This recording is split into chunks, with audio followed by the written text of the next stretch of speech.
Entre les enfants et nous, un désir s'exprime souvent, celui d'accueillir un chiot à la maison. Mais comment faire cohabiter l'animal et vos chères têtes blondes en toute sérénité? C'est la question que se pose Emmanuelle, maman de 2 enfants et propriétaire d'un jeune Golden Retriever. Bonjour, je viens d'accueillir un chiot à la maison et je voudrais savoir quel comportement avoir, notamment avec les enfants.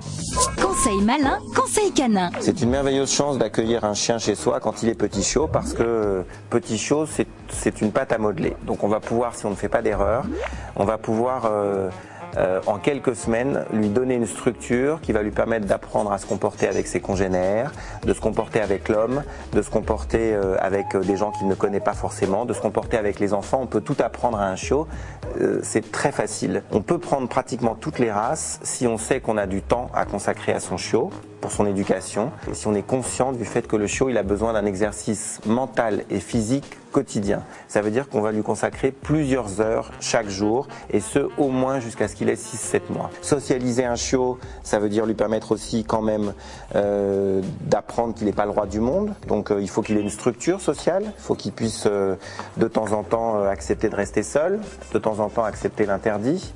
Je pense que dans les premières semaines de vie à la maison, lorsqu'il a 2, 3, 4 mois, il ne faut pas hésiter à le nourrir un peu trop, à ce qu'il soit un peu gras, parce que ça lui fera des réserves si jamais il tombe malade.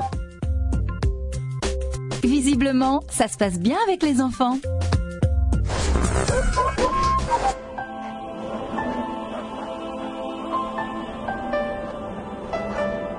Pour Nicolas Vanier, grand voyageur et cinéaste, accueillir un chiot chez soi, c'est la promesse de moments merveilleux.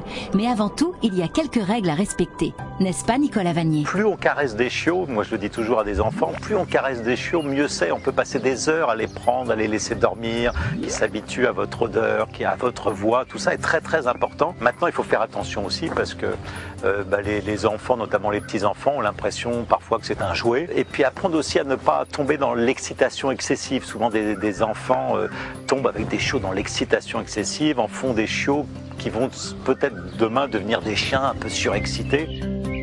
Et moi ici, je me rappelle, enfant notamment d'une naissance, quand j'avais 5 ou 6 ans, de petits labradors, des chiens de mon grand-père, et je passais mes journées autour de ces petits chiots que j'ai vu grandir pendant toutes les vacances. Et il y a celui qui est un peu prédominant sur les autres, celui qui est un petit peu plus timide, le joueur, et généralement ces caractères-là, on les retrouve plus tard.